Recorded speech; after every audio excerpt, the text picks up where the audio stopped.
안녕하십니까? 안녕하세요. 네, 명절 잘 보내셨죠? 네. 다들 건강한 얼굴로 이렇게 뵈니까 참 감사하고 좋습니다. 특별히 명절 기간에 여러 어려움이 있을 수 있지만 하나님께서 우리들의 삶을 보호하시고 또 이 안식의 시간으로 인도하신 하나님께 깊이 감사를 드립니다. 오늘은 우리가 금요일 시간마다 살피고 있는 히브리서를 더 살펴보기를 원합니다. 히브리서 4장 16절에 있는 말씀입니다. 히브리서 4장 16절에 있는 말씀입니다. 제가 먼저 14절과 15절을 읽어드리고요. 16절은 같이 읽기를 원합니다. 그러므로 우리에게 큰 대제사장이 계시니 승천하시니 곧 하나님의 아들 예수시라. 우리가 믿는 도리를 굳게 잡을지어다. 우리에게 있는 대제사장은 우리의 연약함을 동정하지 못하실 리가 아니요 모든 일에 우리와 똑같이 시험을 받으신 이로되 죄는 없으시니라. 16절 같이 읽겠습니다. 시작. 그러므로 우리는 긍휼하심을 받고 때를 따라 돕는 은혜를 얻기 위하여 은혜의 보좌 앞에 담대히 나아갈 것입니다. 아멘. 오늘 여기 있는 이 말씀이 오늘 우리의 삶의 약속과 또 실현의 역사로 함께하기를 간절히 바랍니다. 오늘 우리는 히브리서 4장 16절을 오늘 살피려고 합니다. 특별히 제목으로 은혜의 보좌 앞에 담대히 나아갈 것이니라 라는 제목을 갖고 말씀 나누기를 원합니다. 이 4장을 다시 돌이켜보면 4장은 분명 우리에게 약속이 남아있다 이렇게 말합니다.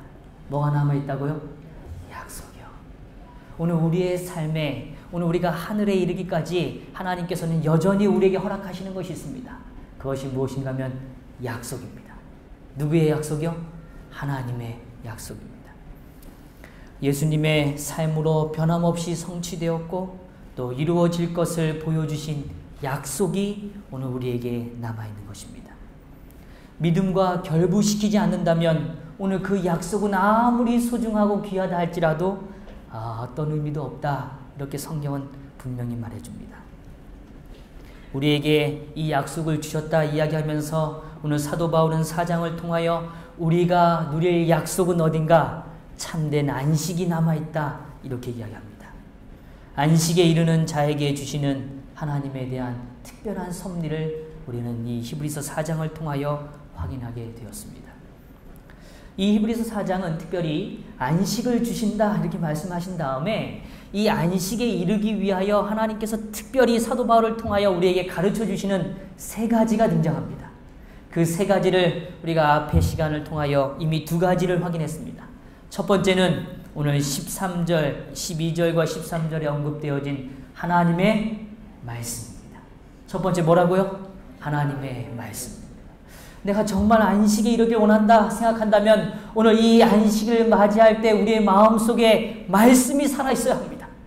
만약에 말씀이 살아있지 않다면 오늘 우리는 안식을 우리가 진짜 경험할 수 없을지 몰라요.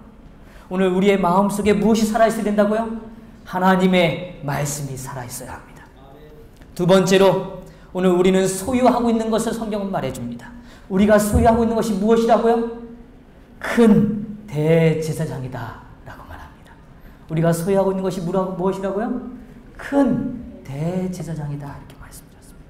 지난 시간 우리가 살핀 내용입니다. 분명 우리는 소유하고 있습니다.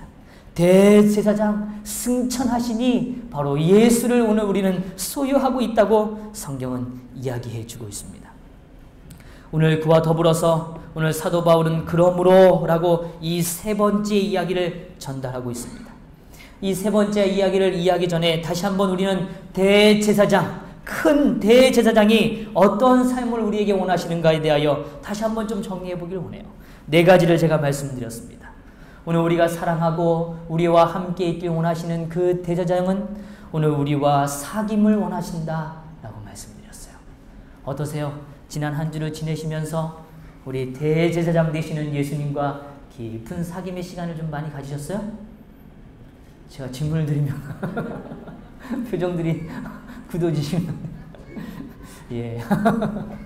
네. 또 우리는 이야기 나눴습니다. 우리의 사정을 하나님은 전달하신다고 말씀드렸어요. 오늘 우리의 사정을 하나님께 아뢰할 때 오늘 예수 그리스도는 우리의 사정을 들으시고 하늘 아버지께 말씀하신다라고 말씀드렸습니다. 또 세 번째로 오늘 우리의 대제사장은 우리의 삶을 지도하시기를 원하신다고 이해했습니다. 우리의 삶을 가르쳐 주시고 판단해 주시고 새로운 길을 허락하시는 그런 분이심을 우리는 깨닫게 됩니다.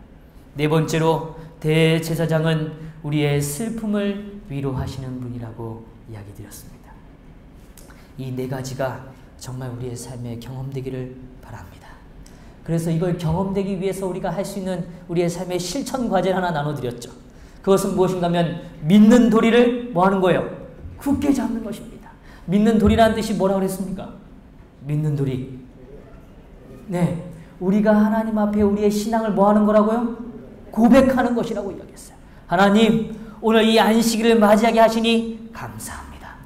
오늘도 저희가 오늘 주님 안에 말씀을 살필 수 있도록 시간의 안전함을 허락하시니 감사합니다. 오늘 우리에게 사랑하는 가족들이 있음을 감사드립니다.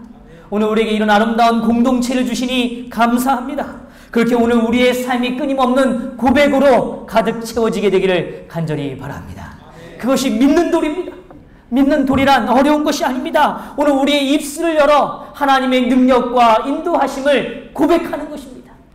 오늘 그 고백이 우리의 삶에 충만해지게 되기를 간절히 바랍니다. 오늘 그럴 때 하나님은 우리의 삶을 더 아름다운 길로 또 우리의 안식의 길로 우리의 삶을 인도해 주실 것입니다. 이제 오늘 우리는 4장의 마지막 절을 살펴보게 됩니다. 이 마지막 절은 또다시 이렇게 시작합니다. 그러므로 라고 시작해요. 뭐라고요? 그러므로 라고 시작합니다.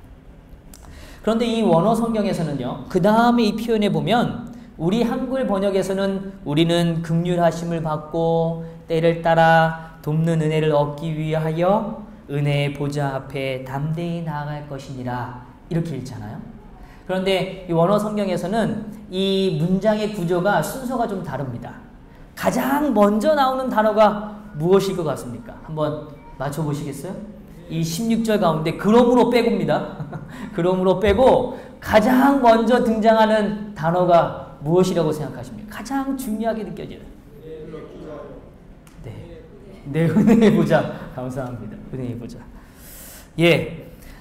이 16절에 가장 먼저 등장하는 단어는 나아갈 것이니라 라는 단어입니다. 제가 그렇다고 해서 은혜의 보좌가 지금 중요하지 않다는 게 결코 아닙니다. 오해하지 마십시오. 은혜의 보좌가 그 다음으로 등장합니다. 그런데 가장 먼저 등장하는 단어가 뭐냐면 나아갈 것이니라 이 단어입니다. 뭐 할 거라고요? 나아갈 것이니라. 오늘 사도 바울은 의도성을 좀 가지고 있어요.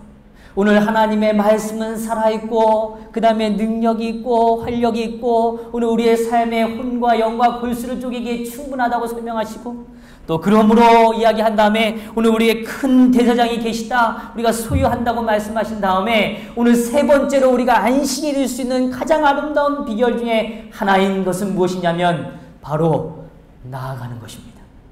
뭐 하는 거라고요? 나아가는 것입니다. 나아가는 것입니다. 오늘 이 사실을 꼭 기억하셔야 합니다. 오늘 우리는 나아가야 합니다. 분명 하나님께 나아가야 합니다. 그런데 이 나아가야 한다는 단어는 오늘 그 의미를 조금 더 생각해 보면 움직여야 하는 역동성을 강조하는 것입니다. 그저 앉아 있는 것이 아니에요. 일어나 움직여 가는 것입니다. 앞으로 전진해 가는 것입니다. 신앙은 그저 TV 연속극을 보는 것이 아닙니다. 그저 그냥 좋은 영화 한 편을 감상하는 것이 아닙니다. 오늘 우리의 삶에 펼쳐진 말씀은 그 말씀을 우리의 것으로 삼는 자의 특징은 무엇인가 하면 그 말씀을 따라 움직여가는 것입니다. 내 삶이 움직여가는 거예요. 그냥 있는 것이 아닙니다. 정체되어 있는 것이 아닙니다.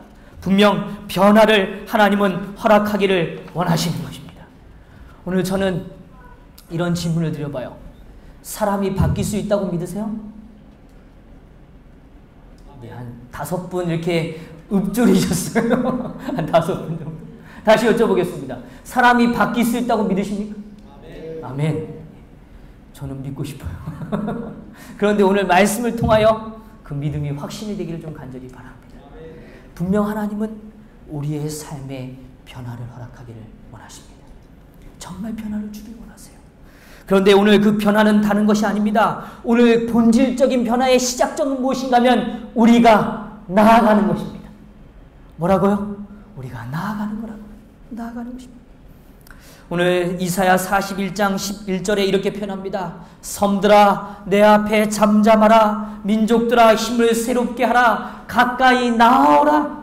그리하고 말하라. 우리가 가까이 하여 서로 변론하자. 오늘 우리가 잘 아는 이사야서는 하나님의 존재를 설명하는 책입니다.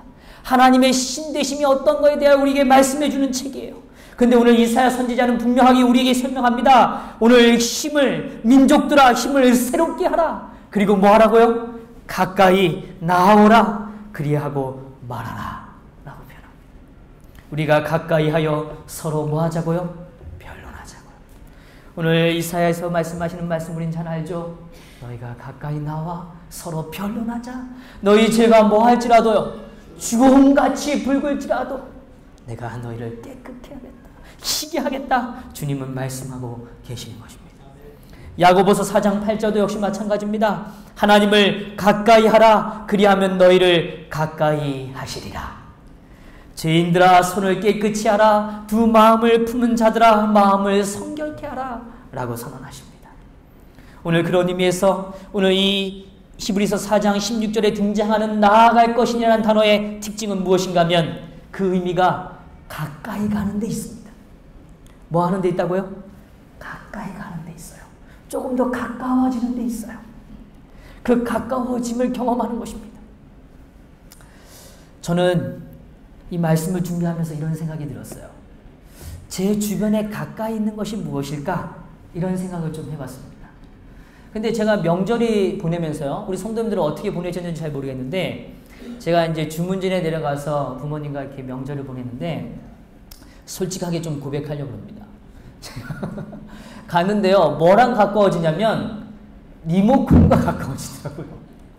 자꾸 그냥 그 소파에 앉아서 TV를 트는 게 왠지 익숙해져 가요. 그러다 보니까 무슨 전쟁이 벌어졌냐면, TV 전쟁이 벌어졌습니다. 윤서가 보고 싶은 건 예능 프로그램, 윤지가 보고 싶은 거는 소피아, 아시나요? 그 다음에 제가 보고 싶은 건 스포츠. 그러니까 이게 다 달라요. 그러니까 전쟁이 일어나요. 하나에 집중하는데 그걸로 충족되지 않아요. 그래서 자꾸 뭐 하냐면 시간을 정하고 서로 정해서 나눠가는 거죠. 말씀도 그렇게 안 보는데 말이죠. 이 TV 앞에 서니까 자꾸 거기에 몰입해요. 더 가까워져요. 아주 익숙해져 가는 것입니다.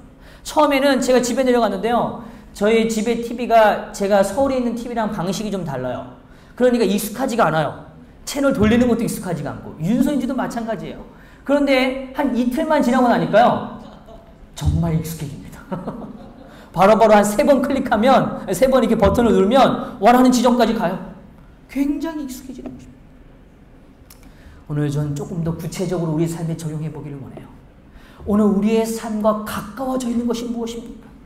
우리 성도님들의 침실 옆에, 또 잘 보이는 곳에, 그 다음에 정말 잘 드나드는 중요한 공간마다 오늘 우리 성도님들의 가장 중요한 시간을 차지하는 그 시간의 장소마다 오늘 가장 가까이 하고 계시는 것이 무엇입니까? 오늘 우리가 무엇을 가까이 하는지를 우리는 분명히 보아야 합니다. 오늘 분명히 하나님 말씀하십니다. 너희는 가까이 나오라. 나에게로 가까이 나오라고 이야기하십니다. 오늘 우리의 신앙은 어렵지 않습니다. 그리고 오늘 우리의 변화는 그렇게 대단한 것이 아닙니다. 아주 작고 명확한 것이에요. 그것은 무엇이냐면 하나님 앞에 가까이 나아가는 것입니다. 오늘 우리의 마음의 문제와 마음의 여러 갈등과 고민의 문제 앞에서 오늘 우리가 주저함 없이 하나님의 시간 안으로, 하나님의 말씀 안으로, 오늘 우리의 대제사장의 품 안으로 우리의 삶을 옮겨가는 것입니다. 가까이 가는 것이에요. 그 가까이 갈 때 우리의 삶엔 하나님께서 허락하시는 위대한 약속을 경험할 수 있게 되는 것입니다. 오늘 그 변화와 아름다운 역사가 무엇인지를 오늘 말씀을 통하여 다시 한번 확인하기를 바랍니다. 오늘 16절에 분명히 말합니다. 나아갈 것이니라. 그런데 그 다음에 사도 바울이 말하는 두 번째 언급되어지는 단어의 중요성은 담대히라는 단어입니다. 뭐라고요? 담대히요. 담대히라는 단어입니다. 이 담대히란 단어가 원래 이 헬라적인 이 사전적인 의미에서 보면 이것은 민주주의 국가가 이루어지면서 민주주의의 권리로서 부여될 때 이 담대하다는 단어를 사용했어요. 다시 말하면 사람들이 이렇게 다 모여 있습니다. 모여 있는데 그 전에 왕정 정치 시대 때는 왕만 이야기할 수 있어요. 그리고 그 왕 앞에서는 감히 누구도 뭐하지 못해요. 말을 이야기할 수 없어요. 그런데 민주주의가 소위 시작이 되면서 그 모인 사람들 중에 어떤 사람이든 뭐 할 수 있어요? 손을 들고 내 주장과 뜻을 뭐 할 수 있어요? 이야기할 수 있어요. 그 시대가 열릴 때 특별히 그 시대 가운데 종이나 그 다음에 노예들에 대해서는 절대로 그 말할 수 있는 특권을 부여하지 않았어요. 다시 말하면 담대함이란 단어를 그 사람들에겐 적용하지 않았어요. 오직 누구에게만 적용했냐면 시민이 된 자에게만 뭐 할 수 있어요? 담대히 라는 단어를 줄 수 있어요. 즉 그들은 모임의 장소에서 자신의 생각과 뜻을 그들의 이야기를 이야기할 수 있는 권리를 가지고 있는 것입니다. 그 권리를 행사할 때 뭐라고 얘기하냐면 담대하다 이런 단어를 썼습니다. 권리를 뭐 할 때요? 행사할 때요. 오늘 두 번째 또 다른 의미는 정직을 이야기할 때 담대하다라는 단어를 사용했습니다. 오늘 저는 이 두 가지 의미를 다시 한번 좀 생각해 보려고 합니다. 오늘 하나님께서는 우리가 하나님 앞에 나오는 일에 있어서 담대함을 간직하기를 원합니다. 오늘 우리가 하나님의 아들이라는 사실을 확신하셔야 돼요. 오늘 우리의 시민권이 하늘에 있다는 사실을 확신하셔야 돼요. 그 확신을 가진 자라면 오늘 하나님 앞에 오늘 우리의 삶의 이야기를 말할 수 있게 되는 것입니다. 주저함 없이 이야기할 수 있는 거예요. 그런데 그 말에는 중요한 요소가 담겨 있습니다. 뭐냐면 조금 전에 설명드렸던 두 번째 특징입니다. 정직하셔야 합니다. 뭐 하셔야 된다고요? 정직하셔야 돼요. 사람이요. 저도 그래요. 어렸을 때요. 한 번은요. 제가 오락실을 갔습니다. 오락을 이렇게 가는데 오락을 잘하진 않았어요. 근데 이게 보는 거를 이렇게 좋아했는데 오락실에 가면 저도 모르게요. 친구들이 잘하는 오락을 잘하는 친구들을 보면 저도 모르게 빠져들어요. 그러면은 이렇게 멍하니 보는데 한 30분을 가요. 그러다가 저는 오래 못 견뎌요. 그냥 아시잖아요. 그 오락 프로그램 방식이요. 금방 죽어요. 그러면 이제 구경하다가 나오는 거. 근데 한 번은 오락실에 갔다가 나오는데 나와서 좀 걷는데 저희 어머니가 뒤에서 불러요. 그래서 제가 뒤를 딱 들어갔더니 어머니예요. 근데 인시가 이렇게 부르세요. 굉장히 다정히 부르세요. 그런데 제가 갔더니 이래요. 인시가 왜 이렇게 늦게 와? 이렇게 얘기해요. 그래서 제가 엄마 쟤다는 말 못했어요. 그냥 가자 일단. 그리고 가서 어디로 가냐면 저를 차에 태우셨어요. 그 차에 봤더니 교회 차예요. 저희 어머니가 이렇게 집사님들이랑 같이 방문을 다니시다가 저를 이제 끝날 때쯤 학교 끝날 때쯤 저를 데리러 오신 거예요. 그래서 집사님들이랑 같이 왔는데 제가 아무리 기다려도 제가 안 나오는 거죠. 근데 다 집사님들 같이 보고 있는데 어디서 나와요? 오락실에서 나오는 거예요. 그런데 다 알아요. 저만 모르고 모든 사람이 제가 어디 있다는 걸 다 알아요. 저도 알고 있고요. 그런데 저희 어머니가 어디 있다 왔어? 이렇게 되게 부드럽게 부르시는 거예요. 그런데 제가 정말 정직하게 얘기해야 되는데 두려워요. 정직하게 얘기하는 게 두려워요. 그래서 엄마 이러면서 이렇게 근데 제가요 사실은 뭐 핑계를 좀 댔어요. 제가 지금 생각해보니까. 그랬더니 그날 밤요 정말 많이 혼났어요. 그날은 참 많이 혼났던 기억이 있어요. 근데 그때 제가 느낀 게 뭐냐면 정직하게 얘기하는 게 말이죠. 너무 힘든 거예요. 너무 힘든 거예요. 성도 여러분, 오늘 우리가요. 죄가 가지고 있는 무서움은 다른 게 아닙니다. 오늘 하나님 앞에 정직한 영을 잃어버리는 거예요. 오늘 우리가 하나님을 만나는 일에 있어서 우리의 마음이 진실됨을 상실해버리는 거예요. 오늘 우리가 진짜 하나님 앞에 나아가는 축복을 누리는 삶이란 다른 것이 아닙니다. 오늘 우리가 하나님의 아들됨을 인하여 당당히 하나님 앞에 이야기하는 거예요. 그러나 진정한 당당함은 다른 것이 아니라 우리의 마음의 진실됨을 갖고 정직한 마음으로 하나님 앞에 이야기하는 것입니다. 사랑하는 성도 여러분, 오늘 우리가 그런 담대함을 갖게 되기를 간절히 바랍니다. 오늘 그래서 사도 바울은 오늘 우리에게 또한 이런 말씀을 이야기하셨어요. 에베소서 6장 19절에 또 나를 위하여 구할 것은 내게 말씀을 주사 나로 입을 벌려 복음의 비밀을 담대히 알리게 하옵소서 할 것이니. 사도 바울이 이렇게 이야기해요. 나를 위하여 구할 것이 있다. 나를 위해서 기도해 줄 것이 있다. 그것이 무엇이냐면 내가 입을 벌려서 복음을 담대히 알릴 수 있도록 도와다오. 내가 담대히 복음을 전할 수 있도록 나에게 힘을 하게 해다오. 오늘 이 일을 기도해 달라고 사랑하는 형제들에게 이야기하고 있는 것입니다. 오늘 우리도 역시 마찬가지입니다.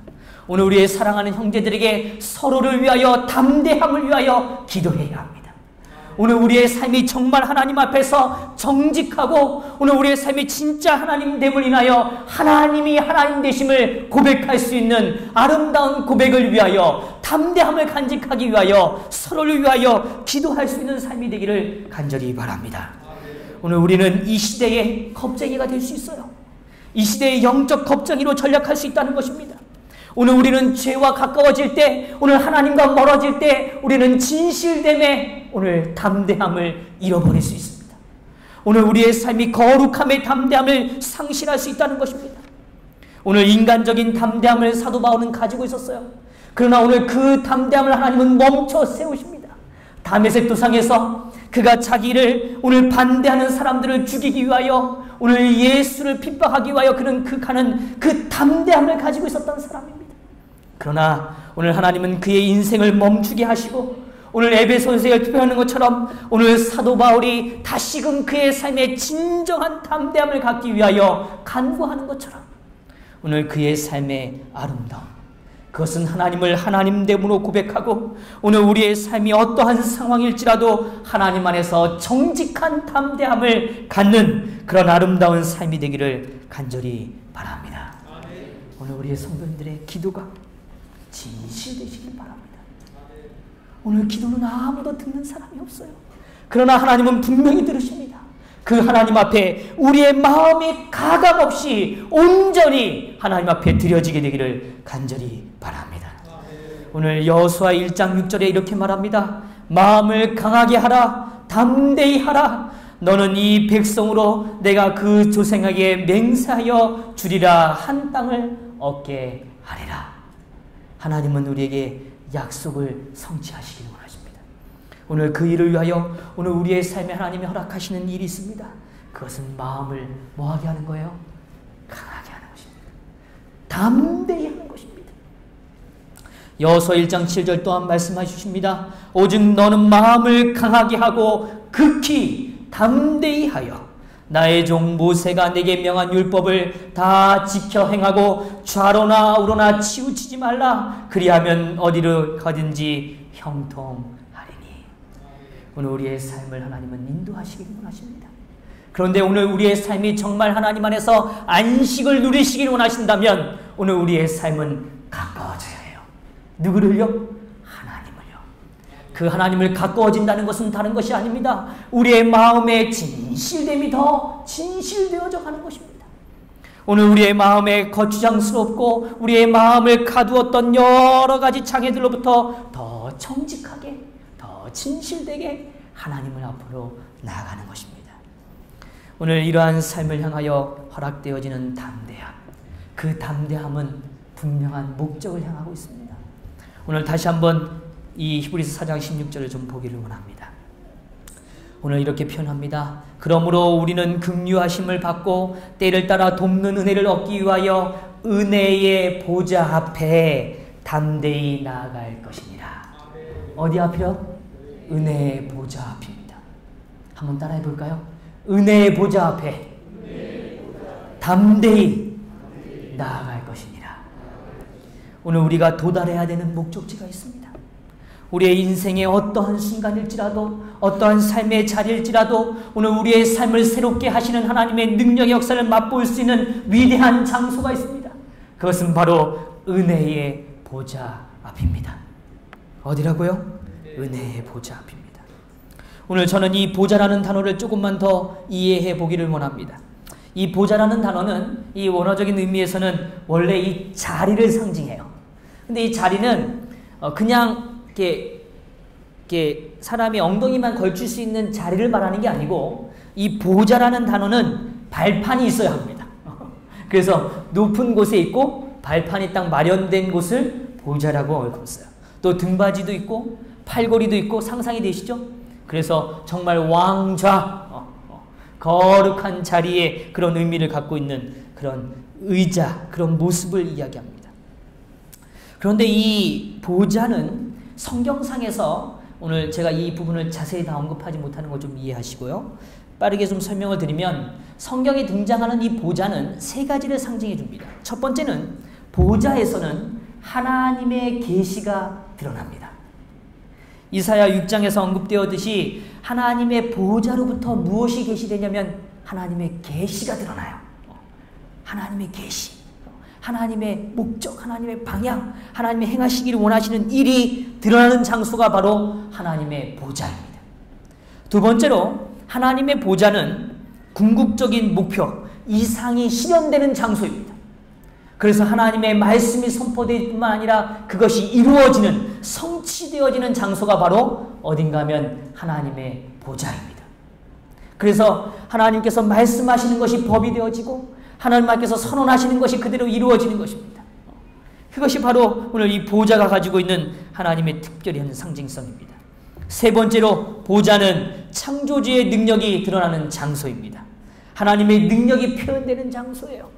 하나님의 권력과 힘과 그의 강력함이 오늘 드러나는 장소가 바로 보좌입니다. 오늘 다시 한번 설명드리지만 하나님의 계시가 드러나는 장소, 뜻이 드러나는 장소, 하나님의 이상이 실현되는 장소, 또 하나님의 능력이 표현되는 장소가 어디라고요? 보좌입니다. 보좌입니다. 그런데 오늘 이 보좌는 결코 그냥 세워지지 않습니다. 출애굽기 25장 22절을 좀 잠깐 가보겠습니다. 출애굽기 25장 22절의 말씀입니다.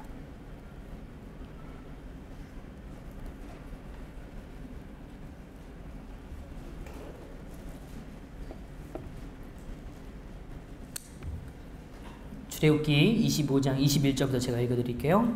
속죄소를 궤 위에 얹고 내가 내게 줄 증거판을 궤 속에 넣어라. 거기서 내가 너와 뭐하고요? 만나고 라고 표현해요. 그 다음에 속죄소 위 곧 증거궤 위에 있는 두 그룹 사이에서 내가 이스라엘 자손을 위하여 내게 명령할 모든 일을 내게 이르리라.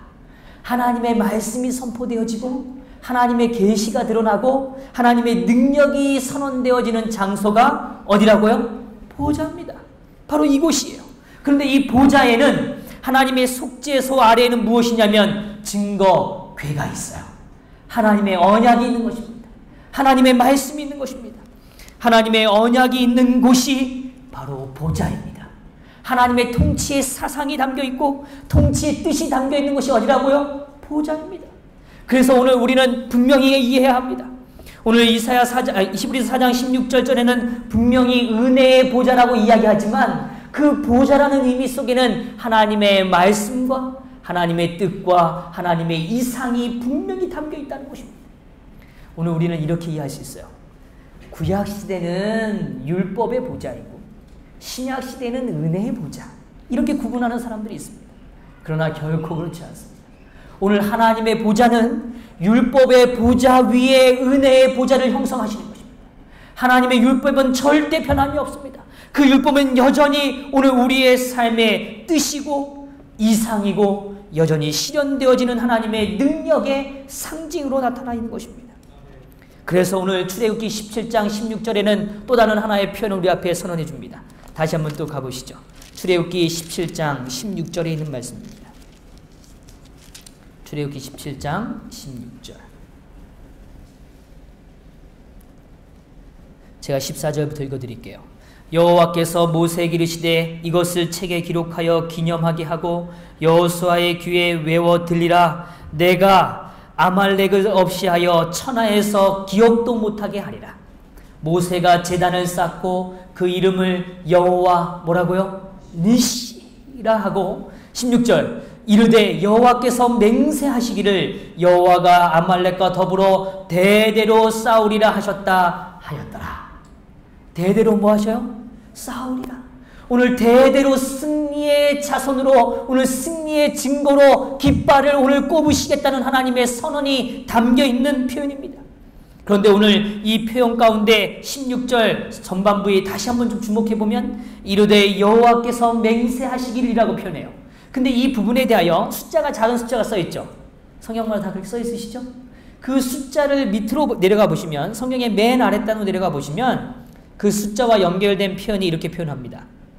여기 여호와의 보좌를 향해 손을 뭐 했다고요? 들었으니 라고 표현합니다. 여호와의 어디를 향했어요? 보좌를 향했어요. 오늘 우리는 잘 기억해야 돼요. 여호와의 보좌는 그냥 의자가 아닙니다. 그냥 공간이 아니에요. 하나님의 뜻이 분명히 전달되어지는 장소입니다. 그 뜻에는 흔들림이 없습니다. 그 뜻은 변함이 없어요. 더불어 그 뜻이 분명히 실현되어지는 장소가 어디냐면 바로 하나님의 보좌입니다. 또 그 실현되는 하나님의 능력이 드러나는 장소가 어디라고요? 하나님의 보좌입니다.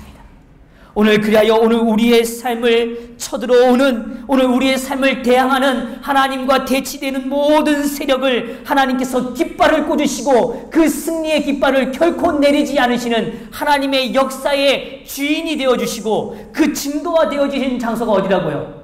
하나님의 보좌인 것입니다.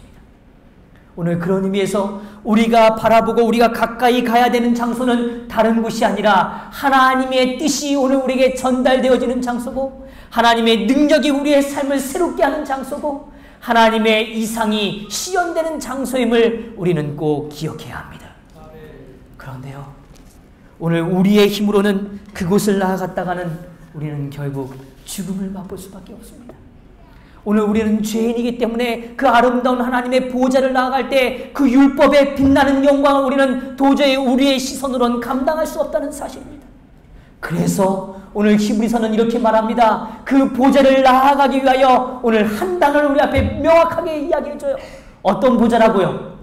은혜의 보좌 앞에 라고 설명합니다.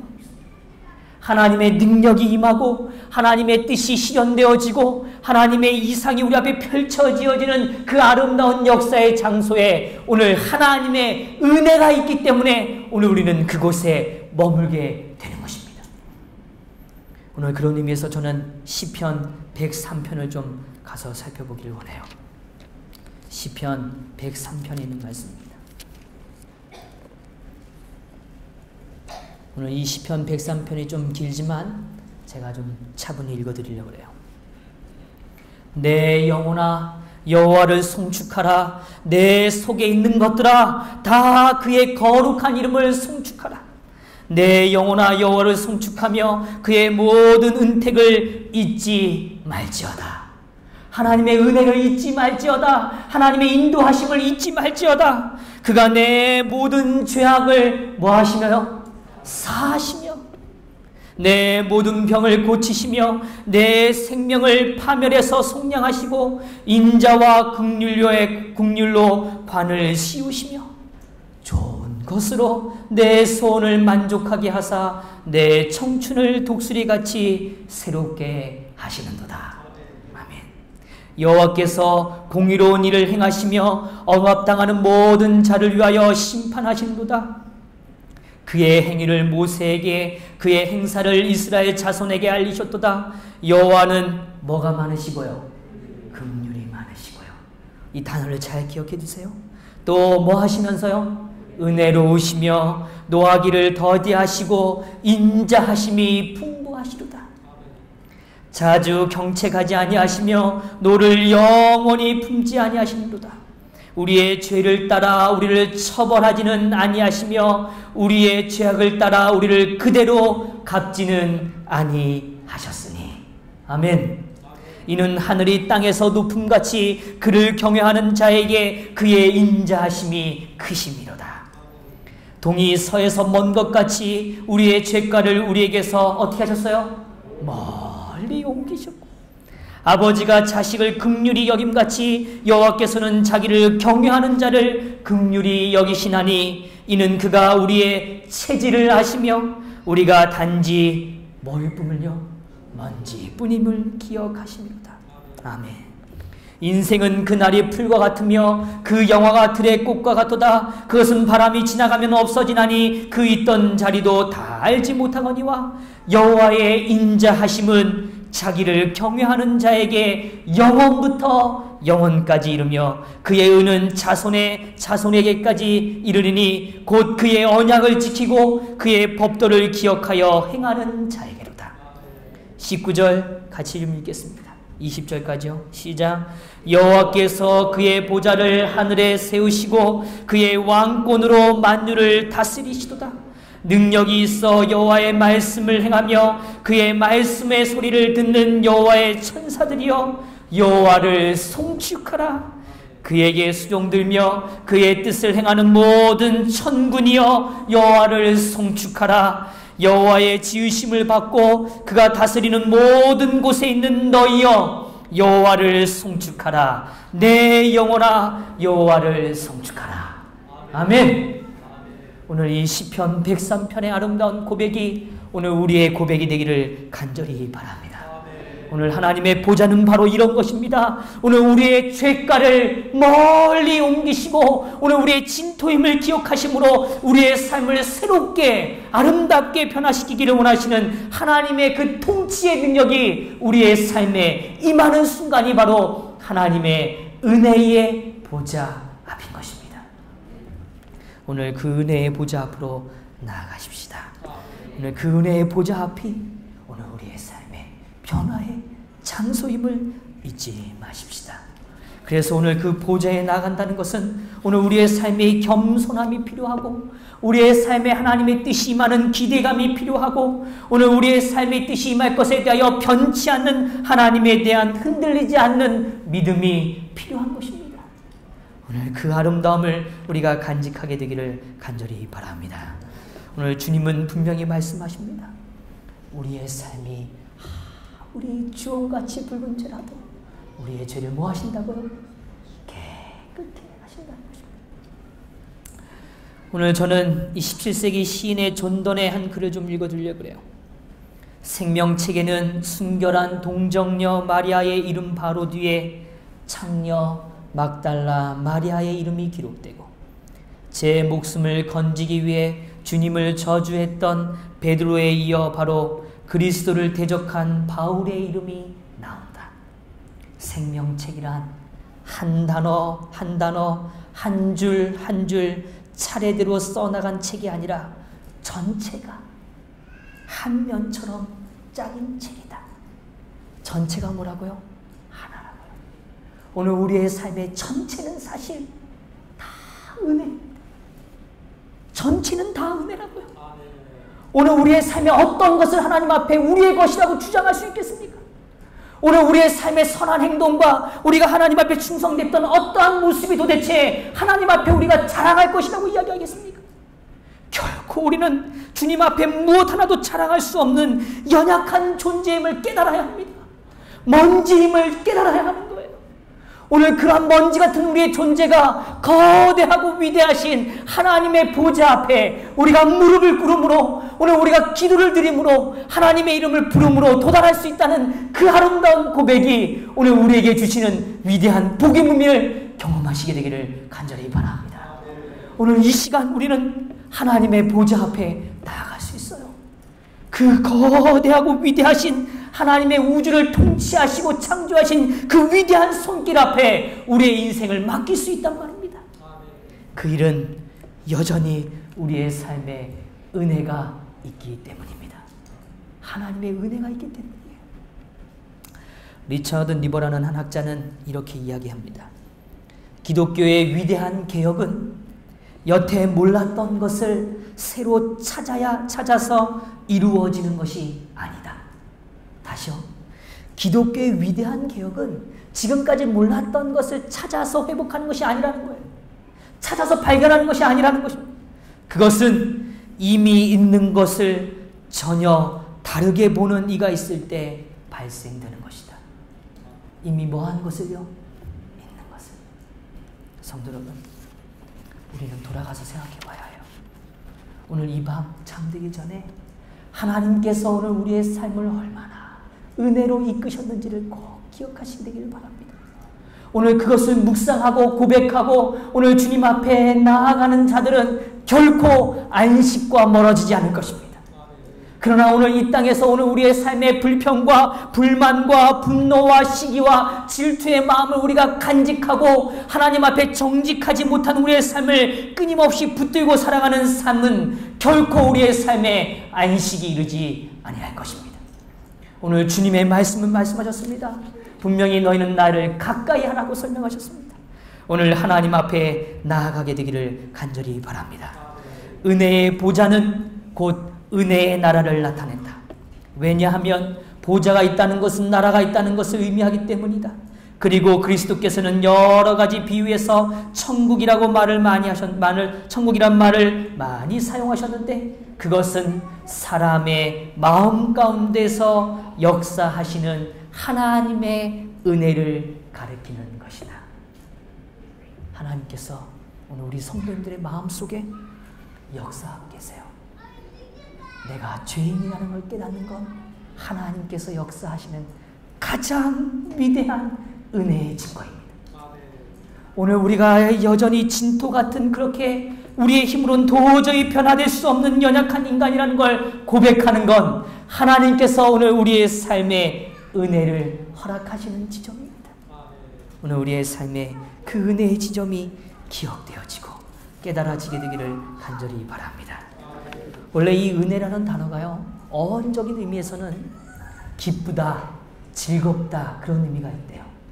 다시 말하면 오늘 우리가 돌아갈 수 있는 것을 깨닫는 것, 오늘 우리가 기쁨이 크다는 것을 아는 것, 참다운 은혜가 무엇인지를 아는 것, 그 깨달음이 일어나는 것 자체가 은혜라는 것입니다.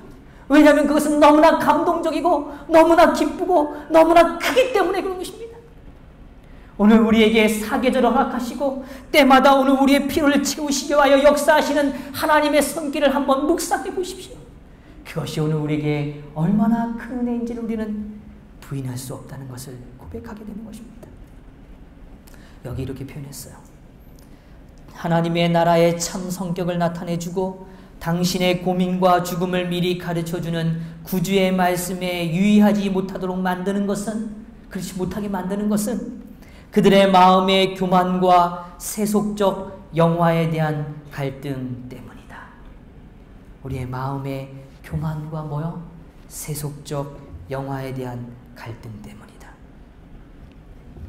오늘 주님께서 분명히 우리의 삶에 함께 하십니다. 그 은혜의 보좌 앞으로 나아가게 되기를 간절히 바랍니다. 오늘 제가 엘렌 화이트의 글을 다시 한 번 더 중요한 부분을 좀 읽어드리길 원합니다. 복음전도에 이렇게 표현합니다. 우리가 날마다 하는 일상의 일에 종사할 때에도 마음을 하늘로 향하고 기도하여야 한다. 이처럼 묵묵히 기도드리는 이러한 기도는 향내와 같이 은혜의 보좌 앞에 도달하며 이로 인해 원수의 계획은 좌절된다. 이와 같이 마음에 항상 하나님을 묵상하는 그리스도인은 결코 패배당하지 않으며 어떤 악한 계교도 그의 평화를 파괴하지 못한다. 하나님의 말씀의 모든 약속과 하나님의 은혜의 모든 능력과 또 여호와의 모든 부요함은 그런 사람의 구원을 보증한다. 에녹이 하나님과 동행함도 바로 이와 같은 것이었다. 즉 하나님께서는 그와 함께 계셔서 위급할 때를 당할 때마다 즉시 그를 도우셨다. 즉시 뭐 하셨다고요? 도우셨다고요. 오늘 에녹이 하나님과 동행했습니다. 그 동행의 순간은 하나님과 가까이 한 것입니다. 오늘 그 가까이 함은 그는 하나님 앞에 늘 정직했단 말이죠. 오늘 진실됐단 말입니다. 그 진실됨은 내가 오늘 연약한 존재라는 걸 고백하는 것이고 오늘 하나님의 은혜가 아니면 나는 도저히 오늘 내 삶을 이끌어갈 수 없다는 사실을 고백했다는 사실입니다. 오늘 그 지점을 이해하고 고백하는 은혜의 보좌 앞에 오늘 저와 여러분이 머물게 되기를 간절히 바랍니다. 그래서 오늘 히브리서 4장 16절에 있는 이 표현을 좀 읽어드리고 마치려고 합니다. 16절 다시 한번 봅니다. 그러므로 우리는 긍휼하심을 받고 때를 따라 돕는 은혜를 얻기 위하여 은혜의 보좌 앞에 담대히 나아갈 것이니라. 은혜의 보좌 앞에 나아갈 때 우리는 긍휼하심을 얻습니다. 이것은 하나님의 자비입니다.